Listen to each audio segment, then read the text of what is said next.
درس قرآن تفسیر تبیان القرآن سے اعوذ باللہ من الشیطان الرجیم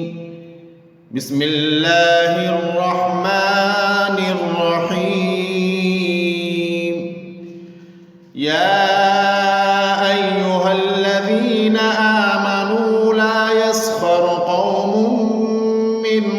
قوم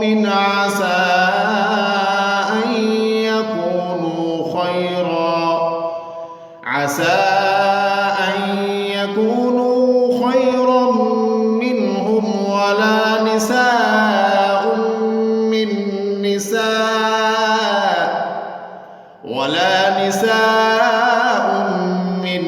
نساء عسى أن يكن خيرا منهن ولا تلمزوا أنفسكم ولا تنابزوا بالألقاب۔ اے ایمان والو،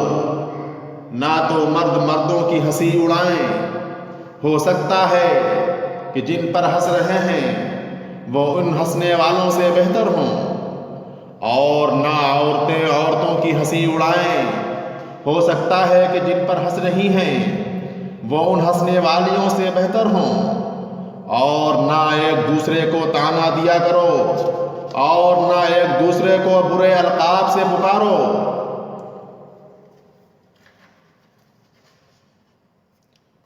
ان دو آیتوں میں ایسی 6 بڑی بڑی برائیوں سے روکا جا رہا ہے جن سے لوگوں کے درمیان لڑائی جھگڑے پیدا ہوتے ہیں، تعلقات خراب ہوتے ہیں اور آخر کار بڑے فساد کا سبب بن جاتے ہیں۔ ان 6 میں سے 3 برائیوں کا ذکر اس آیت میں ہے۔ ایک ہنسی مذاق اڑانا، یعنی کسی کی تحقیر و تذلیل کے لیے اس کے عیب اور کمی کو اس طرح ذکر کرنا جس سے لوگ ہنسنے لگیں، چاہے یہ زبان سے ہو یا کسی کی چال ڈھال، بات وغیرہ کی نقل اتار کر ہو یا اس کی طرف اشارہ کر کے ہو۔ پھر مردوں اور عورتوں کا الگ الگ اس لیے ذکر کیا گیا ہے، اسلام میں اس کی گنجائش نہیں ہے کہ غیر محرم مرد اور عورتیں کسی محفل میں جمع ہوں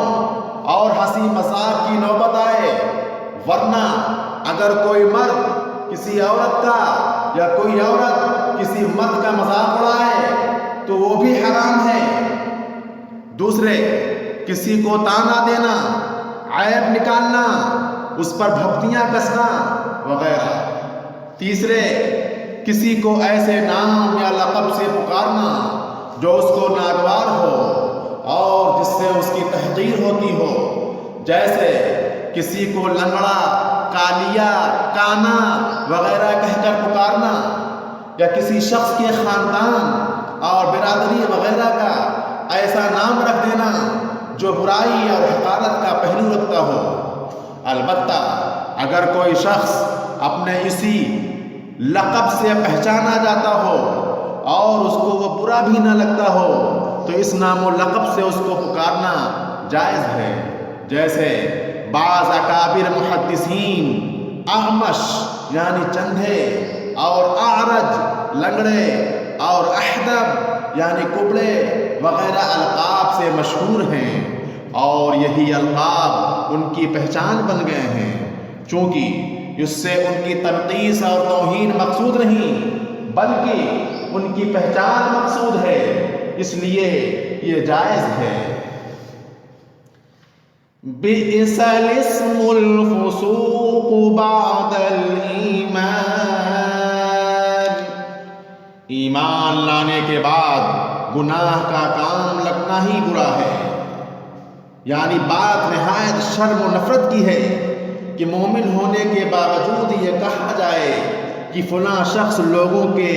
برے نام و القاب رکھتا ہے اور اس طرح اللہ کی نافرمانی کرتا ہے۔ اس سے تم خود گنہگار ہوگے، تم دوسرے کا برا نام رکھ رہے تھے اور تمہاری اس حرکت سے خود تمہارا ہی نام برا پڑ جائے ایک مومن کے لیے یہ بات بہت ہی نفرت کے قابل ہے۔ وَمَن لَّمْ يَتُبْ فَأُولَٰئِكَ هُمُ الظَّالِمُونَ، اور جو ان حرکتوں سے باز نہ آئیں گے تو وہ ظالم لوگ ہیں۔ یعنی اگر اللہ کا یہ قانون اور حکم سننے کے بعد بھی اس سے توبہ کر کے اپنی اصلاح نہ کریں گے تو ایسے لوگ بندوں کے حقوق پامال کرنے والے اور ظالم ہوں گے، اور جو سزا ظالموں کو ملے گی وہی سزا ان کو بھی ملے گی۔ صدق اللہ العظیم۔